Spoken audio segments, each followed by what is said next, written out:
come out. Come on, there's no one here. I can sing out now. Hey! Woo!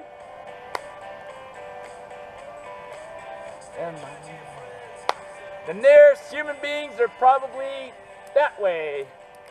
I know they're not that way.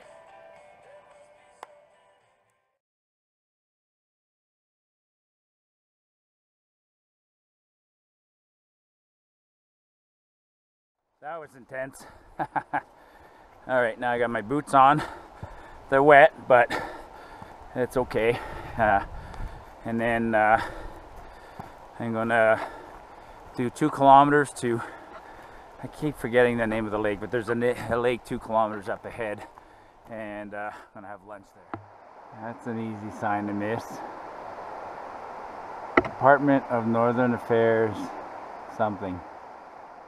Saw the sign, I walked away, and then I thought, wait a minute, that's pointing to something. And then if you look right there, there's a couple of blazes.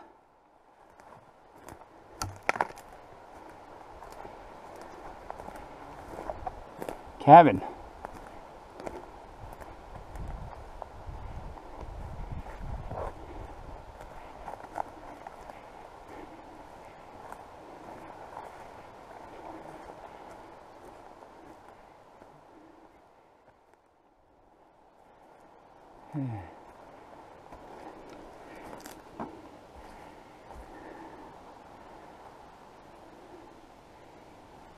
Old mattress.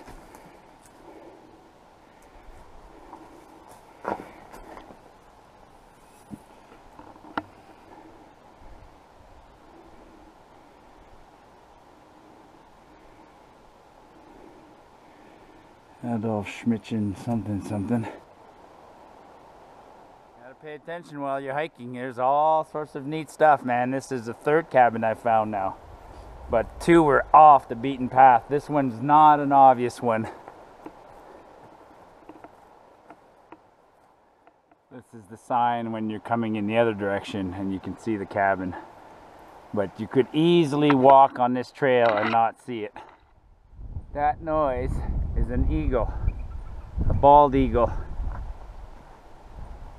Where is he?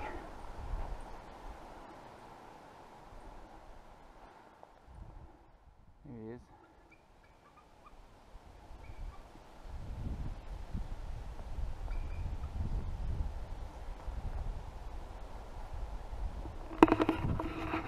Beautiful bald eagle.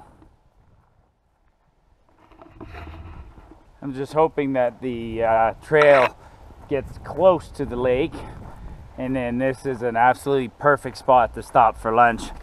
It's 11:29, left at 8, so 7, 8, 9 kilometers in 3.5 hours. Not bad. With 2 river crossings, that takes about half an hour of putting the boots on and off. Actually, I wasted probably more than half an hour at that last crossing. So I'm hungry. I'm gonna boil some water, make a cup of soup, and eat some cold sausage, some andouille sausage.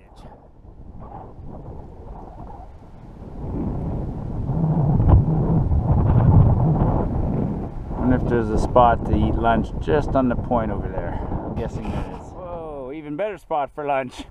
Didn't expect this. Woohoo! I'm gonna go sit on the porch of the cabin and have lunch. Awesome. Awesome, awesome, awesome. I'm guessing the lake is called Isabella Lake. What a view. What a view. I almost stopped 300 yards away from here. I would have been disappointed if I'd stopped in that sort of marshy, wet area alongside the lake and then walked here and found this cabin 3 minutes after eating lunch. So this is a fantastic place to have lunch. I had some farmer's sausage, having a cup of soup. I'll probably have a granola bar afterwards and maybe a little siesta in the sun. I took some painkillers. My right knee is killing me right now, so we'll see what that does. All these cabins, always empty. God, what a view. And they could make so much money renting these out. People pay $30, $40, $50 a night to stay here. Good to know. Isabella Lake has an outhouse, some firewood, nice benches.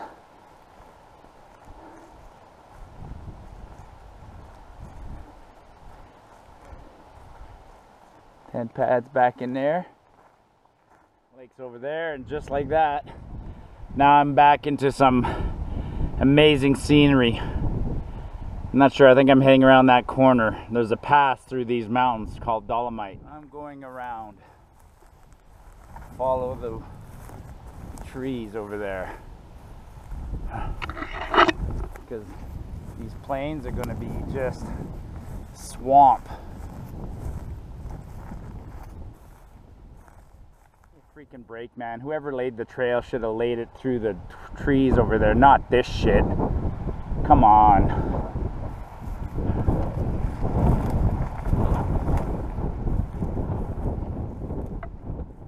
There's totally a trail along the edge here. I see it. Good. And blazes like that are a good sign. Okay, follow there. There's a ribbon there. There's 1, 1, 1. So I'll have to trust that they know what they're doing.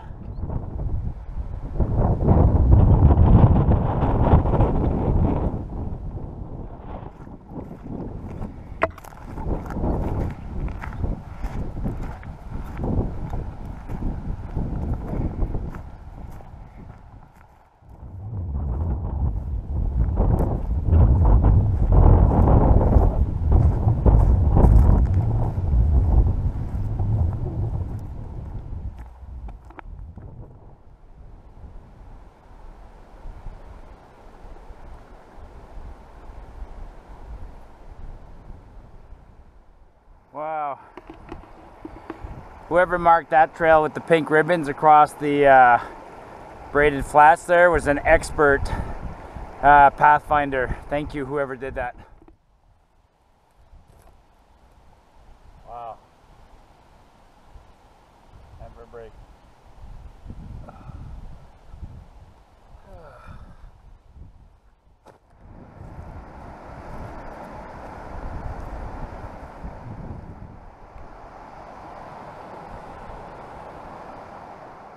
Another crossing, and this one looks fast.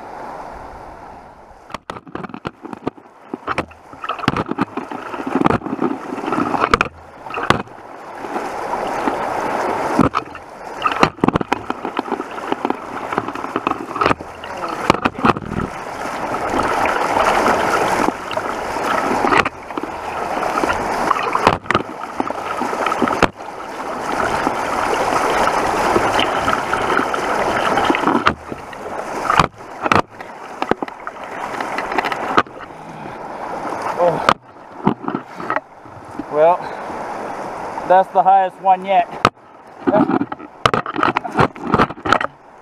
Because it's basically the same volume of water as this morning, but in a narrower spot. Holy moly. Oh man.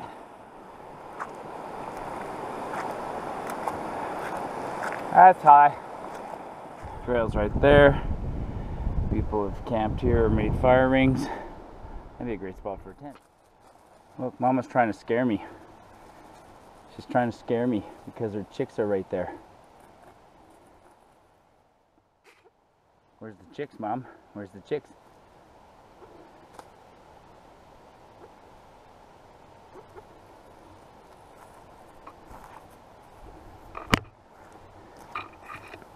Oh, she doesn't want me near there.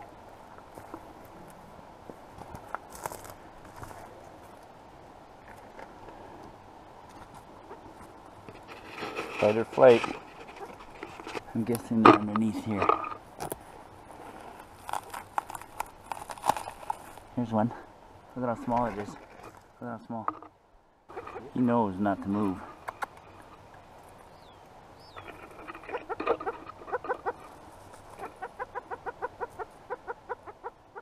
Good job, Mom. you want to see wildlife, you got to get off the beaten path. These remote trails, you know, nobody comes here. Like I said before, there's about 5 things that really keep people from coming out here. One is the fact that the trails are barely marked. 2, there's no designated campsites, so that seems to stress people out, especially since there's no bear poles and picnic tables and food lockers and stuff like that. And then people don't like coming out here because the creeks, the unbridged river fords. But you're missing out, man. You're not really hiking unless you experience absolute total solitude. You know, sure, Berg Lake is pretty, go see it, but I had Devon Lakes yesterday all to myself, or 2 days ago, and that's equally pretty.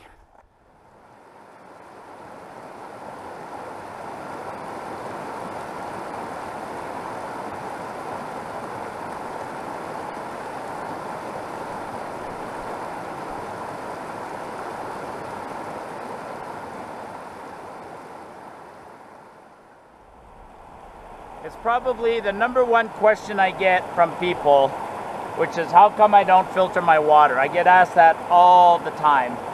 And this creek here started in a glacier just up there and has been flowing, and it's been going through rocks and grass and sand, and it's been filtering itself.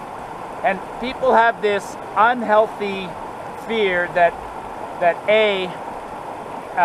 beaver fever or Giardia is going to be lurking in every liter of water, which is not true at all. And B, that when you get it, you're going to be violently sick like Ebola. So folks, get over this fear. But I understand part of the fear. Part of this fear is human biology. You know, humans have been on this planet for thousands of generations. And for thousands of generations, it was things like diseases that killed us, or animals or things like that. And as modern humans, we've evolved things like cars and bicycles and things like that. You're much more likely to hurt yourself mountain biking out here than you are drinking this water. But for whatever reason, when you do the risk assessment, the reptile part of our brain, which is trained to fear disease, thinks that this is going to kill us. So I've been drinking this water for 35 years and I've never gotten sick, not once. So, and I'm not about to stop. I bring a small filter because they're so cheap nowadays, but only to filter lakes where there's stagnant water. But a creek like this, you're more likely to get food poisoning at home or get sick from shit under your fingernails than you are from drinking that water, folks. So get out there and drink that water.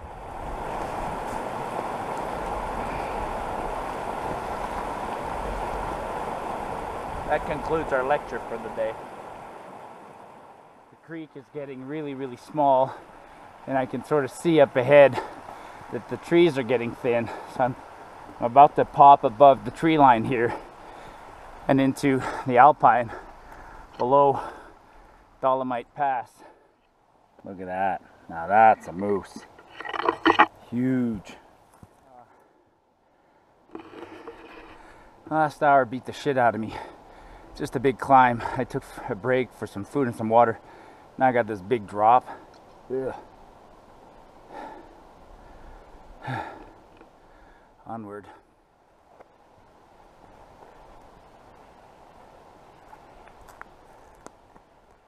I'm actually thinking I might stay here tonight.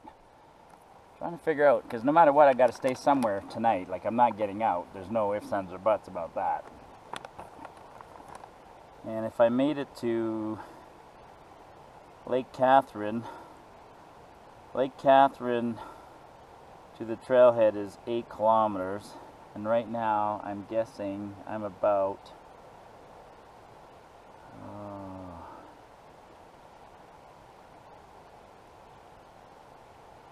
I'm about 3 kilometers from Lake Catherine.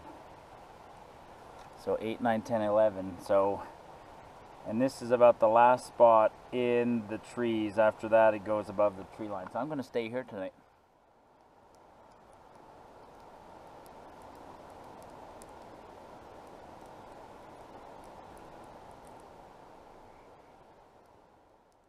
Well, after the disappointment of yesterday's campsite, this is 100% better. Look at this. Got my tent set up nice and level, clothesline, rock, gorgeous views up there. Got a creek flowing nearby, nice and quiet, super fire pit. Nice log to sit on and firewood all through here. Right now I'm just gonna go have a nap, relax, then I'll make supper later. I'm just tired right now, my muscles are aching.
Been 14 minutes. Let's see what the 3 cheese lasagna. 3 cheese lasagna. It's not really a lasagna because, well, it's not layered, but holy.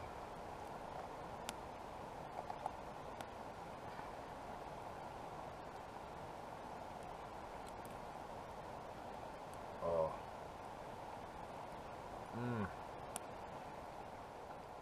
Heaven in a bag. These are definitely better when you let them soak properly. You know, it says 10 to 12 minutes and you got to put boiling water, but remember, boiling water in most of the continental US and Canada means 100 degrees Celsius.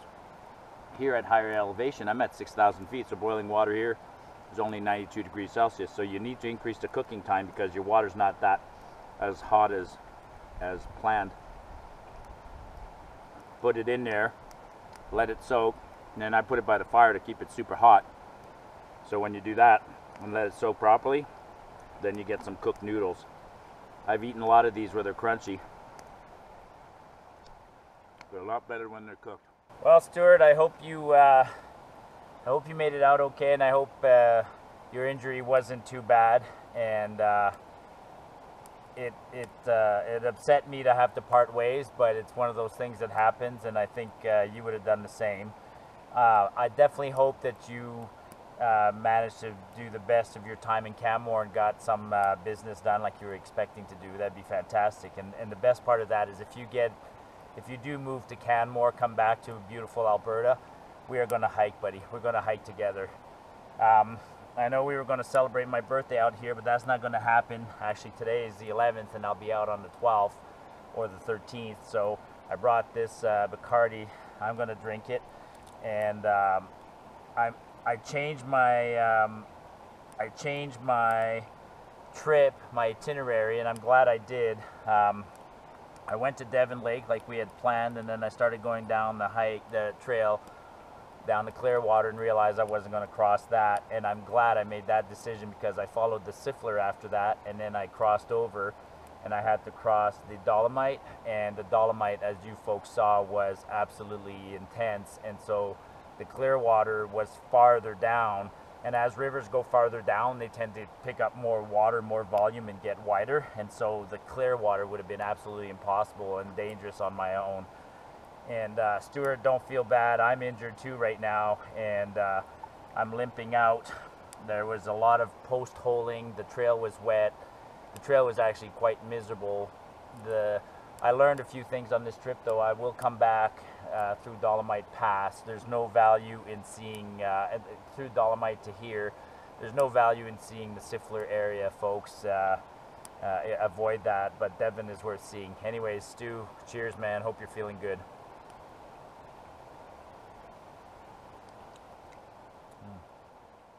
Very good. All right, day 5 is in the bag, and interesting day. Well, day 1 was Mosquito Creek, day 2 was Fish Lake, day 3 was Devon Lakes, day 4 was Siffler River, and today, day 5, is Dolomite. Morning was kind of so-so until I got to the crossing of the Dolomite. That was pretty intense. Crossed the Dolomite, headed up, found that lake, and then halfway up the lake, the Warden's cabin, stayed there for lunch, kept on going.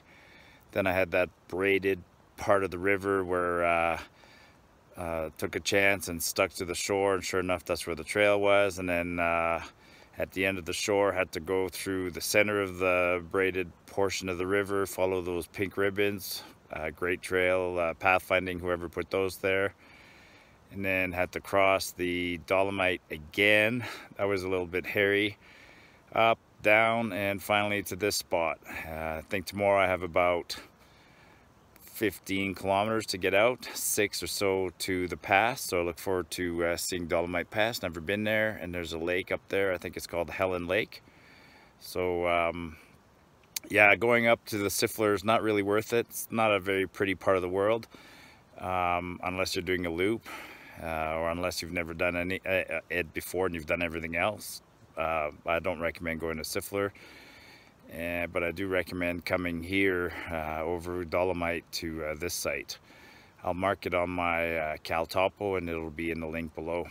Anyways, it was a great day, great lunch, great dinner, and now I am back going to bed, hoping it doesn't rain overnight, because I'd hate to walk out in the rain tomorrow. All right, good night, folks. Well, 10:30. 1 hour I've been in the tent and listened.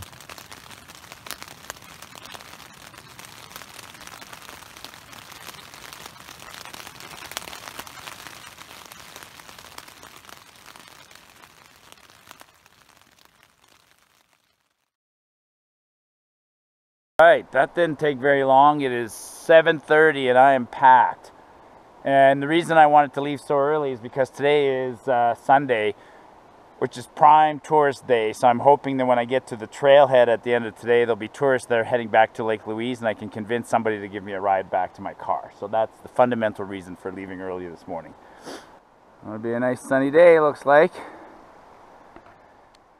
You can see the outline of my tent perfectly. Everything stayed dry. Bye, camp. You were good to me. Rocks. I'm sure lots of kids will be here over the centuries to climb you guys, but not me. My old bones can't do it. Pretty impressive when you see an erratic like this on the trail. More impressive is the fact that there's one like 50 times bigger than this in Okotoks. They estimate the one in Okotoks weighs 16,500 tons, and it came from Jasper, north of here. Got transported like 600 kilometers by the glacier. This one's big. Yeah, this one's big. Pretty cool when a tree grows on top of a rock. A cascade or a waterfall that I can hear, but come on.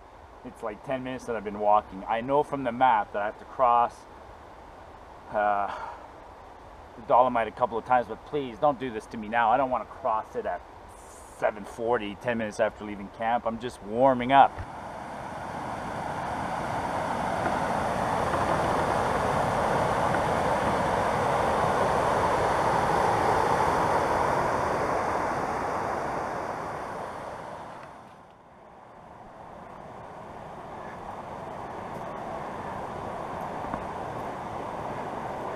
Huh.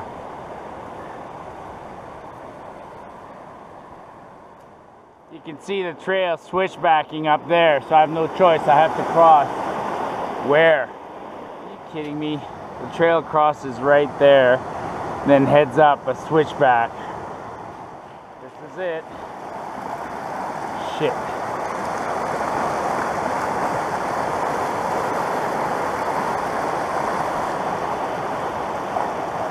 Oh, come on, man. What a way to start. It's been videotape it all because I thought maybe you were going to witness Marty flowing down the river. Yeah, I'm not. And as soon as I cross, I intersect the trail. So obviously there's another spot to cross. Could be dramatic. I mean, look. Wow.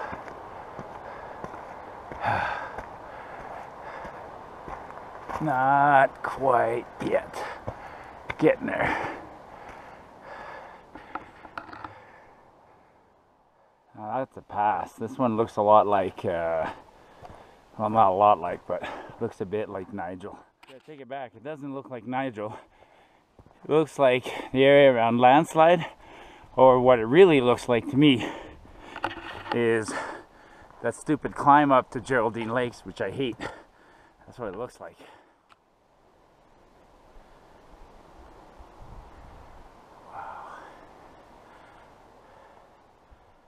I love following cairns when they're well placed. The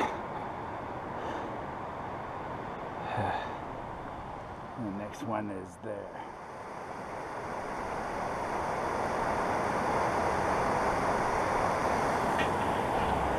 That's just snow from a melting glacier. That's a lot of water. The other waterfall, I can't see it anymore. I should have videotaped it from back there.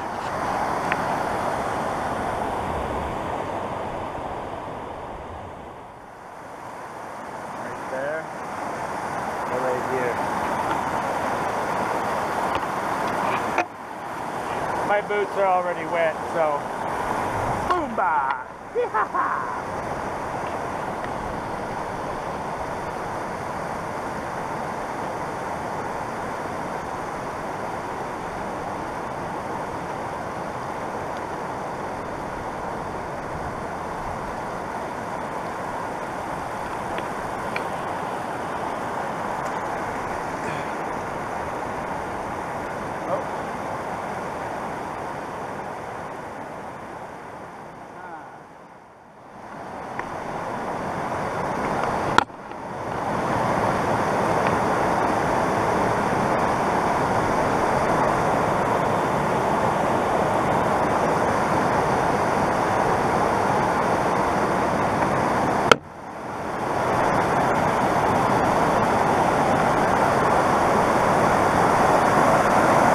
Right there.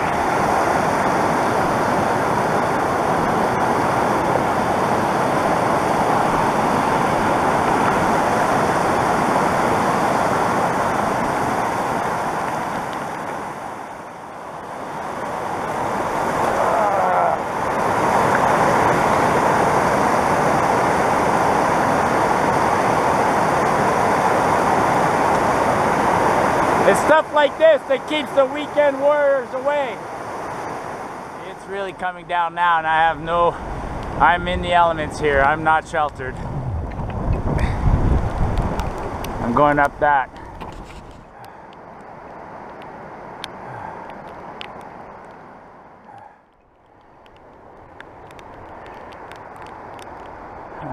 Sun over there. Finally, this is the pass. Woohoo! And sun. Hopefully the sun comes out. I'll just take a break at the pass, half an hour or so. Plenty of time to take off the boots, bring out the socks, take out the tarp and the tent, lay them out, dry them, and then maybe put on a clean shirt. Who knows?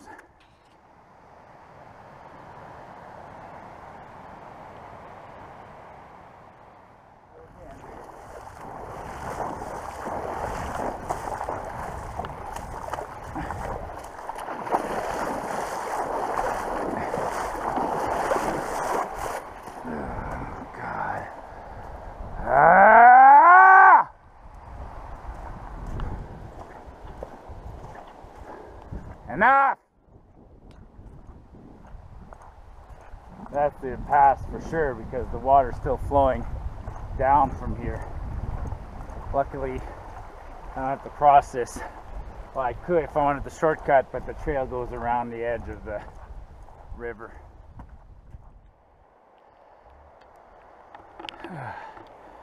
I'm almost over the pass. Boy, there's still lots of snow, eh?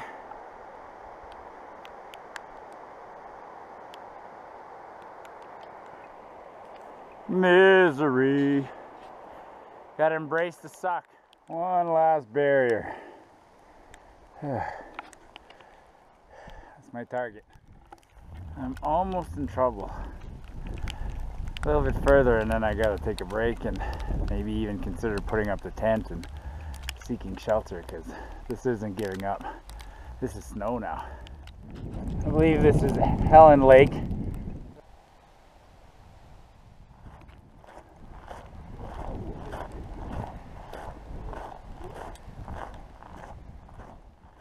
That's where I'm going. That's where I came from. Holy. Wolverine tracks. And the world's faintest, smallest cairn, but boy am I happy to see it.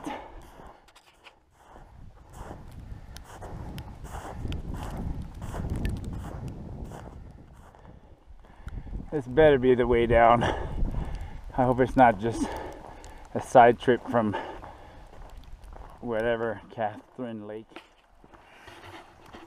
Caught somebody, I think he was about to get naked to take a picture. It's a common tradition. I told him, I said, don't get naked. Woohoo, I'm home free. Home free. Home free. That was the worst part. Wow, that pass was tough. I was worried about Dolomite. I had reason to be worried. That guy's going up to go check it out. And then he's coming back. And he says if he passes me, he'll drive me to Lake Louise, which would be super freaking awesome. Oh man. Rocky Mountain weather.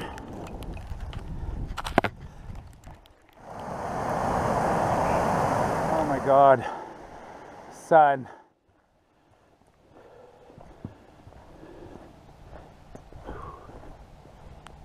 Can hear the highway. Wow. Well, the last hour has been totally anticlimactic. I can hear the highway. I'm getting close. I just saw two hikers and I told them they were barely wearing anything. They're day hikers, like t-shirts and whatever, yoga pants for the girl, and the guy had a teeny weeny little backpack. I said, no. I said, you're not dressed for this. I said, it was snowing at the pass and it was 0 degrees Celsius. Like, you need jackets, you need gloves, you need stuff to stay warm. You can't just go out in yoga pants and shorts. Come on, folks. Let's listen.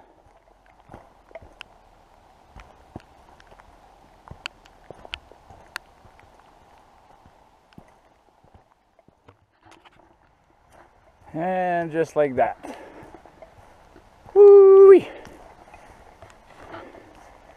Look at that. Lake Helen trailhead. Alright folks, that was an 80-kilometer hike, 6 days. If you like that one, subscribe, give me a thumbs up.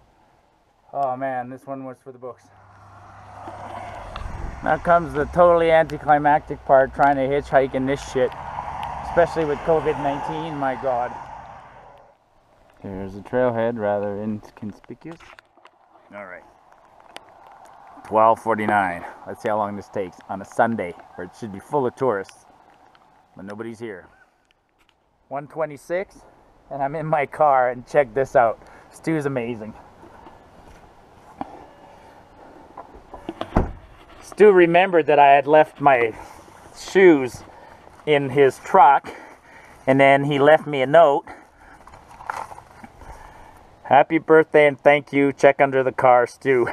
So things that he couldn't fly with, like his propane and the bear spray I got him, the knee brace I lent him, and a bottle of Irish or Canadian Club. Oh, Stu, man, we better do this again.